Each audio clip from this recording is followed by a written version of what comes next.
Sports Center with Jay and Dan and our kids. Guys, we are firing on all cylinders today.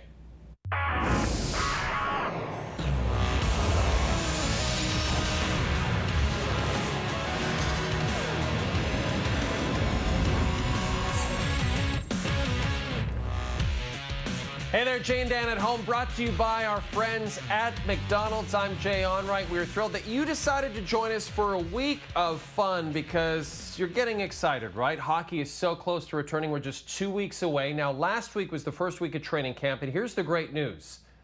They tested over 5 days for COVID-19. Only 2 positive tests out of 800 players all week last week. Just 2 positive tests. That's pretty good. That's got to make a lot of the players who are pretty skeptical about all this feel a lot better. Players like Carey Price, who spoke for the first time since returning to Habs camp on Monday. John Liu has more. Just before training camp started, Carey Price didn't have the benefit of having teammates shooting pucks at him when he was working by himself in Washington State.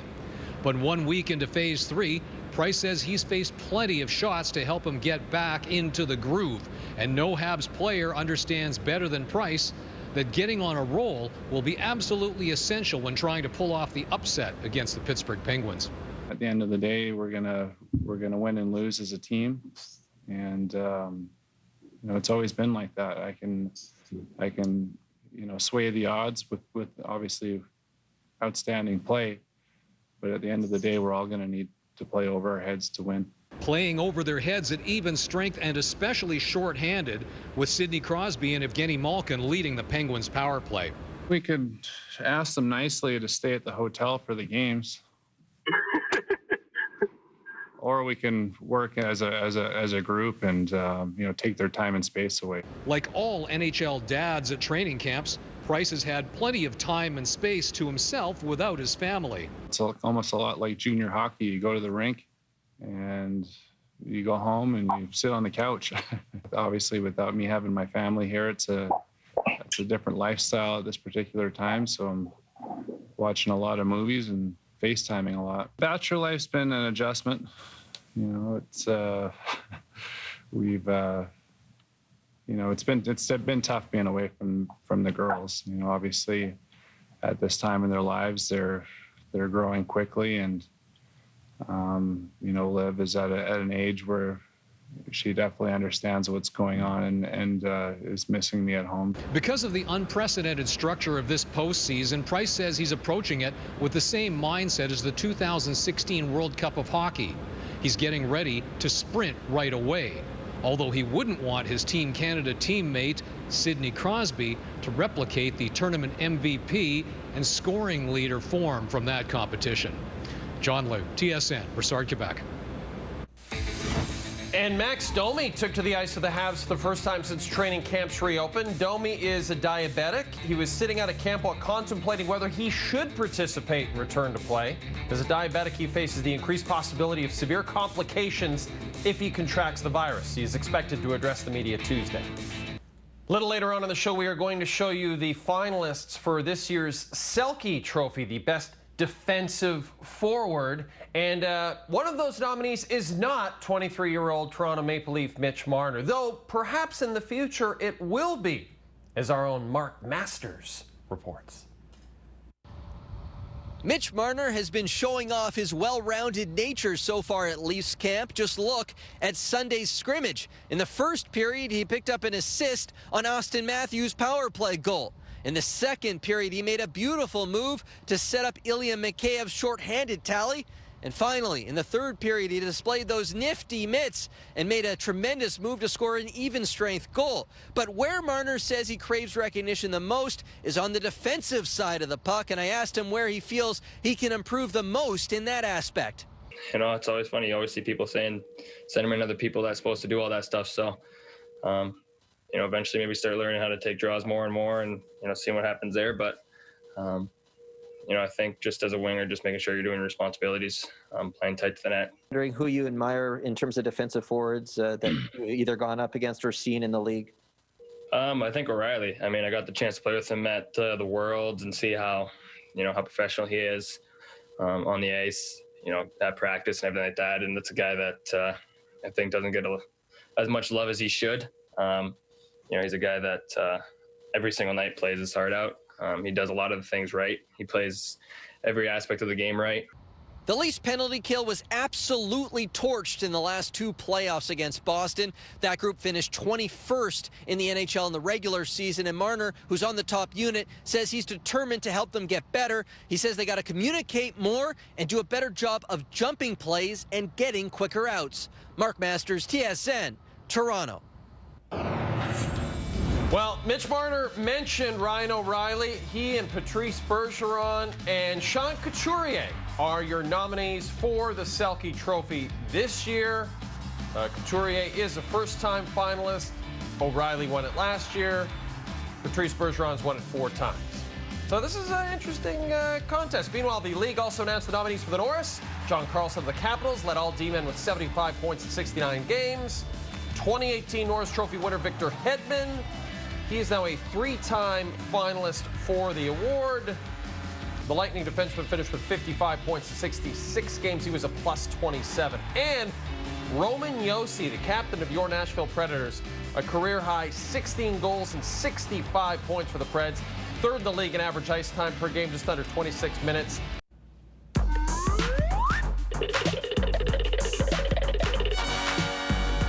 Hi, I'm back in my basement, just hanging out. Again, just a reminder, this wall is completely finished, and I gotta say, the guys did a great job. I will not tell you who did it, because I'd like to keep their services to myself. Well, Thursday is the CFL's self-imposed deadline to try to strike a deal with the players and return to play. Big news on Monday, 2 official candidates for Hub Cities, Regina, Experience Regina, and Winnipeg. Here's Manitoba Premier Brian Pallister on why the PEG would be the perfect hub city. Manitoba is the safest jurisdiction to have this event.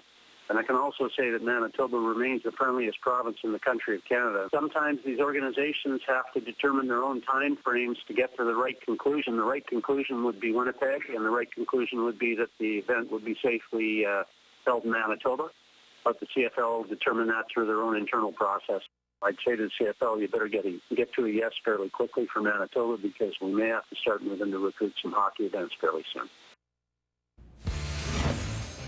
Well, on the heels of being denied permission to play their home games in Toronto this season by the federal government, the Blue Jays continue to search for alternate solutions for their return to play. GM Ross Atkins says they have well over 5 solid contingency plans, and he addressed some of them with the media on Monday.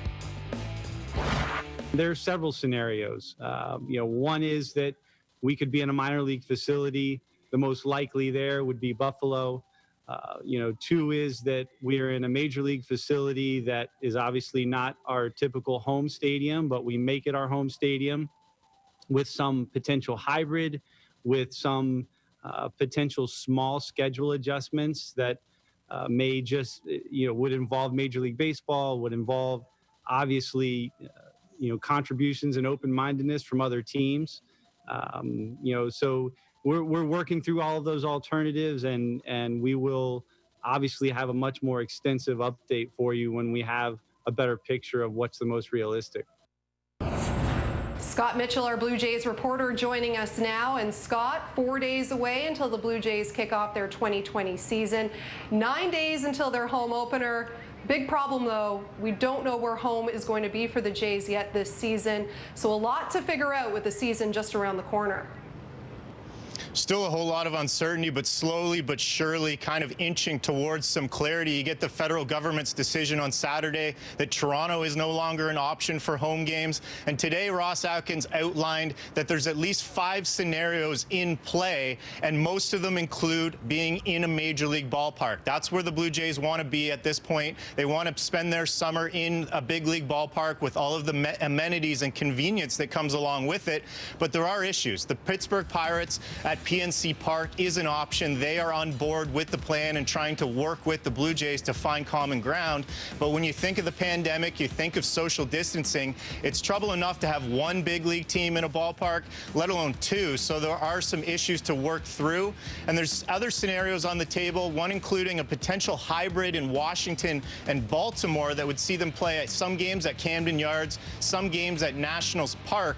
And the Blue Jays really feel that that's where they want to be, even though Salem Field in Buffalo is still an alternative that they are talking about. And that might end up being their alternate training site, as well as Rochester if they play games in Buffalo. So there's a whole lot of variables, a whole lot of moving parts. But the one piece of clarity we do have is the Blue Jays want to be in a big league ballpark when they run their 60-game sprint this summer.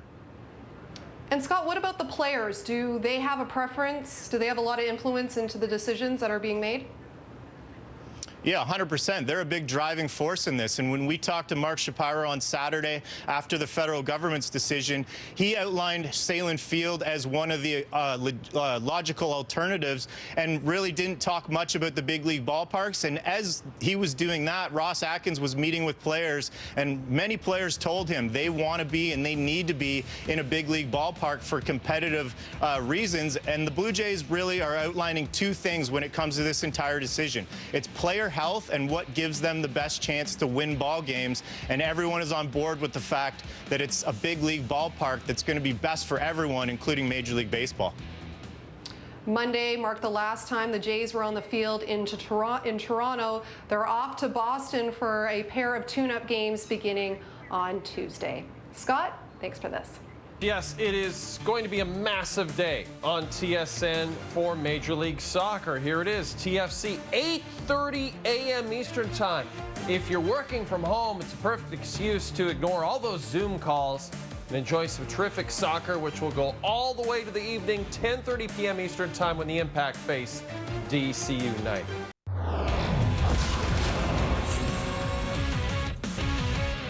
Yeah, and a few words in your own language. My own language is English. I'm being told that one. But do a bit of French. Do a bit of French. I don't speak French good enough yet. Your own language. I speak Canadian, eh? Yeah. Why did someone tell me that? Yeah. But anyway, I'll come to you, George. Oh, brilliant stuff. Right. Right. That was completely awkward. Nick Latifi, the Canadian F1 driver at the Hungarian Grand Prix on Sunday, having to explain that English is his native language and then being clotheslined by a camera cord. It leads to our top 10 awkward interviews. Oh, this will be a lot of fun. I can't believe you just landed a minute, Andy. Always Andy landing people in it.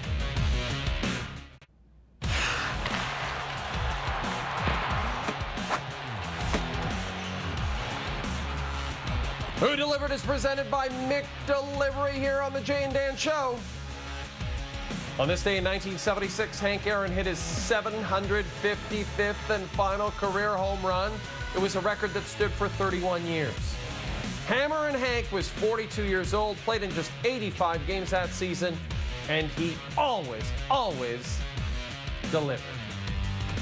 Very quickly, we can tell you that Dr. Anthony Fauci will throw out the first pitch this Thursday at the Yankees-Nationals home opener. He's a big Nats fan. You can see that game on TSN. Thanks for watching.